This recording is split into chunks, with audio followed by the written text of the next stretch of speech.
Latinoamericana para dar la bienvenida al ingeniero químico José Rafael Santiago Esturú. Él nos va a contar, él es además máster en ingeniería química, en la especialidad de control y simulación de procesos en la Universidad Pulsa en Oklahoma, en Estados Unidos. El fundador, presidente de inversiones Cybersoft, de la Casa de Software de Caracas, Venezuela. Fundador y presidente del SCAI de Venezuela, referido al desarrollo de proyectos de la salud. Y desde luego, varias otras actividades que ha desarrollado y ha ganado la experiencia en el ámbito internacional. Bienvenido, ingeniero José Rafael. Gracias, muchas gracias, Raúl. El tema que nos planteamos hoy es un tema sumamente difícil. Sumamente difícil porque tiene muchas aristas que influencian agudamente sobre el problema. Y podemos hablar de los diferentes sectores que tienen un valor intrínseco sobre cómo se va a desarrollar y cómo se ha venido desarrollando el tratamiento de la salud a lo largo de Latinoamérica. El principal problema que tenemos actualmente, paralelo a los problemas de falta de atención médica que es común en toda Latinoamérica, es el problema de que todos los registros que están haciendo, según estudios que se han especializado en eso, el 70% de los registros de personas que acuden a los centros de salud son vaciados en papel. Esto es significativo porque esa persona, la historia médica queda justamente en un papel que tarde o temprano desemboca en un sótano donde hasta ahí llegó, murió y no se vuelve a tocar. Eso nos va a traer varias consecuencias donde involucra el bienestar del paciente y el bienestar económico de la actividad de salud que van de la mano uno con otro. Con respecto al paciente, pasa que como todo está en papel, ese papel muchas veces ni siquiera es descifrable, no se entiende la letra de la persona que escribió sobre eso, y eso nos puede traer consecuencias gravísimas con respecto al tratamiento del paciente. Y con respecto a la parte económica, muchas veces a ese paciente que circula de un centro de atención hacia otro centro de atención, se ve obligado a que le repitan todos los exámenes, cosa que como consecuencia implica un gasto aún mayor en la cura de ese paciente. Entonces, el problema de la salud no se puede enfocar simplemente por el hecho de que no tenemos suficientes médicos para atender a los pacientes. Esa no es la única razón o problema principal. Hay muchos problemas que afectan a ¿qué se ha sucedido si todo lo que está pasando de COVID nosotros lo hubiéramos tenido documentado desde el año 2018? Nuestra situación sería totalmente diferente a lo que estamos viviendo hoy en día. De ahí la importancia de que la salud como un ente se dé cuenta de que el porvenir para mejorar, para ser cada día más rentable y aproximarse mejor a los pacientes, pasa por el hecho de tecnificar la consulta del paciente. Ingeniero, hace algunos días que en una conversación con usted me hablaba que cada 100 pacientes 10 tienen problemas con la historia clínica. Claro, en algunos casos también obviamente con el problema de la redacción del médico, la letra no legible para el usuario. Algunos médicos obviamente escriben para ellos, para el usuario. Eso sería superado, digamos, utilizando la tecnología. Sí, definitivamente. Al tener una historia médica electrónica, lo que se escribe en esa historia médica tiene dos vertientes importantísimas. Primero, es legible por cualquier persona. Cualquier persona que sepa leer va a entender qué dice ahí. Y segundo, queda escrito. Al quedar escrito electrónicamente es transferible entre una institución y otra institución. Con eso nos ahorramos repetir exámenes, repetir pruebas, que haya una mala interpretación de por qué este paciente me lo están refiriendo a mí como segunda opinión. Todo eso se evitaría teniendo justamente un adelanto en la parte tecnológica de cómo se maneja al paciente, lo que tendría como consecuencia una reducción notable de los costos del tratamiento de ese paciente. Entonces, una de las claves que tenemos y que el COVID nos ha obligado a nosotros a trabajar de esa manera es adecuarnos a la tecnología para poder atender a los pacientes. Eso yo quisiera darle la palabra a Luis Santiago para que nos amplíe mucho más la información, que tiene datos actuales de lo que estamos viviendo en Latinoamérica. Sí, desde luego. Desde luego incorporamos a la conversa a Luis Alejandro Santiago Caño. Él es licenciado en Ciencias en Comunicación Social, fundador, director y CEO de Pegas International, que es justamente una plataforma especializada en temas de salud. Alejandro, cuéntanos, a ver, desde el lado tuyo de tu lectura. Estamos hablando aquí del uso de los instrumentos que podrían minimizar costos, optimizar la atención, mejorar la atención del servicio de la salud al paciente. A ver, ¿cuál es tu lectura? ¿Cuál es tus puntos de orientación que podemos dar a través de este programa? Bueno, muchísimas gracias por la invitación. Gusto estar con ustedes por aquí el día de hoy y compartir un poco la visión de la salud que podríamos tener en Latinoamérica, teniéndola en un formato digital y apoyando la transformación digital de las personas que trabajan en ese mundo. Un poco profundizando en las cifras que hablaban anteriormente, hablamos de eventos adversos. Un evento adverso es cualquier cosa que te sucede durante tu prestación de servicio de salud que te afecta negativamente. Y en Latinoamérica la prevalencia de efectos adversos en casos hospitalizados de 1 de cada 10 pacientes. Cuando uno empieza a analizar esta información que se desprende de un estudio llamado IVEAS, ese estudio lo hace el gobierno español con la Organización Panamericana de la Salud sobre 18 hospitales de Latinoamérica, uno empieza a encontrar que, por ejemplo, el 60% de los eventos adversos tienen que ver con infecciones nosocomiales. Son nosocomiales, una infección ocurre en el sitio hospitalario. Y en la mayoría de los casos ocurría en pacientes que tuvieron que trasladarse de un punto del hospital a otro. Lo sacaste del área de hospitalización para llevarlo a hacerse una epidemiología, un laboratorio. Muchas veces esos traslados de pacientes para hacerse estudios tienen que ver con no tener la información archivada o que sea un paciente que se movió de una institución a otra que no viaja con su información digital. Otra parte que tiene que ver con esas consecuencias tienen que ver con el evento adverso a medicamentos, que en grandes categorías el informe nos cataloga en 2 tipos: reacciones alérgicas a medicamentos por alergia que pudiesen estar o no documentadas previamente, y interacciones medicamentos-medicamentos o interacciones droga-droga, como se les conoce. Ambas son causadas por una falla en recolectar la información que o nos proporciona el paciente, eso que no se puede hacer, por ejemplo, cuando el paciente está en un estado de inconsciencia, o sencillamente con un mal registro de la información.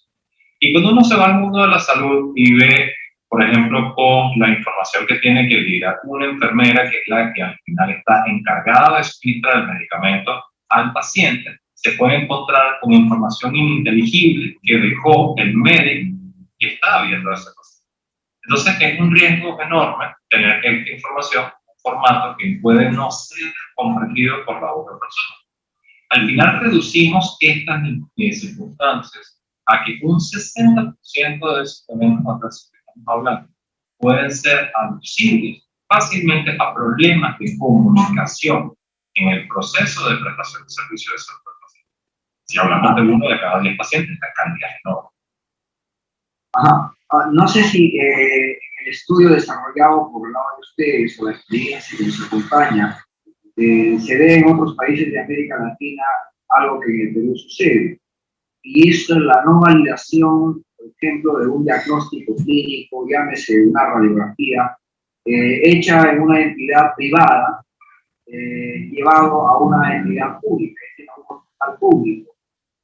Simplemente no aceptado y hay que llevarlo a un paciente a volver a pagar, volver a hacer el trámite, la gestión, y todo eso son costos.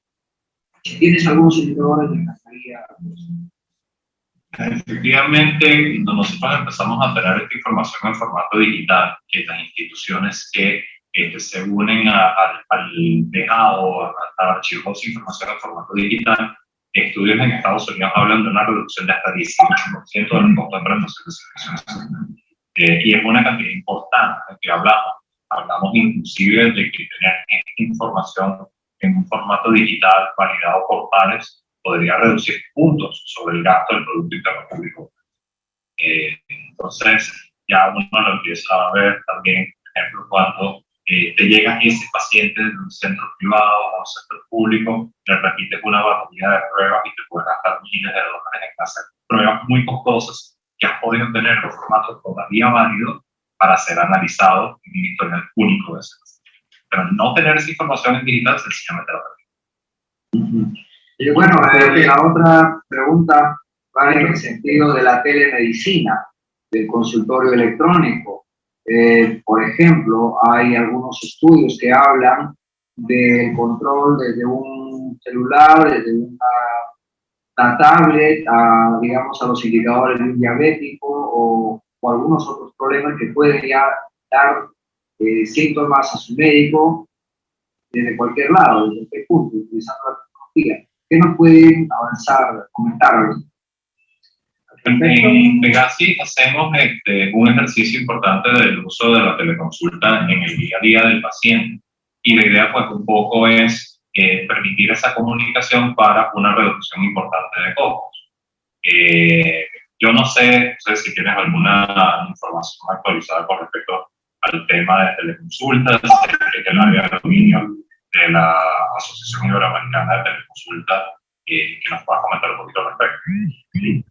Es importante distinguir que mucha gente confunde lo que es telemedicina y lo que es teleconsulta. Teleconsulta es simplemente una reunión médico-paciente que tiene que ser confidencial, que es muy importante, donde el paciente está transmitiendo la información al médico. Telemedicina pasa porque el paciente está siendo atendido normalmente por un médico, el cual pregunta a través de toda la tecnología a especialistas acerca de la afección que tiene el paciente en ese momento. Y es el especialista el que al final genera el tipo de tratamiento que se va a hacer. Y el médico al lado acoge la opinión del especialista. Hay que tener esa gran distinción. Con el COVID, los médicos se vieron obligados, no hubo otra manera de seguir pasando consultas que utilizar teleconsulta. Y se tomaron la libertad de todas las plataformas que existen para hacer teleconferencias, para hacer sus teleconsultas, tomándose riesgos innecesarios, ya que estas teleconferencias que estamos haciendo con plataformas públicas, vamos a llamarlo de alguna manera, no garantizan la privacidad de la información que el médico o que el paciente le está transmitiendo al médico. Pero definitivamente la teleconsulta fue necesario y se hizo un esfuerzo tan grande para que eso ocurriera que se quedó. La teleconsulta hoy en día es una realidad donde los médicos se dieron cuenta de que ellos pueden pasar la consulta previa y la postconsulta de una manera remota, permitiéndose a ellos tener la garantía de que no están tocando el paciente, no se van a infectar, y dejando solamente el riesgo mínimo, cuando ellos tienen que obligatoriamente, no hay otra que hacer una cita con todas las normas de seguridad debidas a ese paciente para que lo visite y finalmente llegar a una conclusión. De manera que la teleconsulta ha sido algo que realmente revolucionó. Ahora, esto no es nuevo, la teleconsulta tiene más que por lo menos 30 años que estamos tratando de implantarla.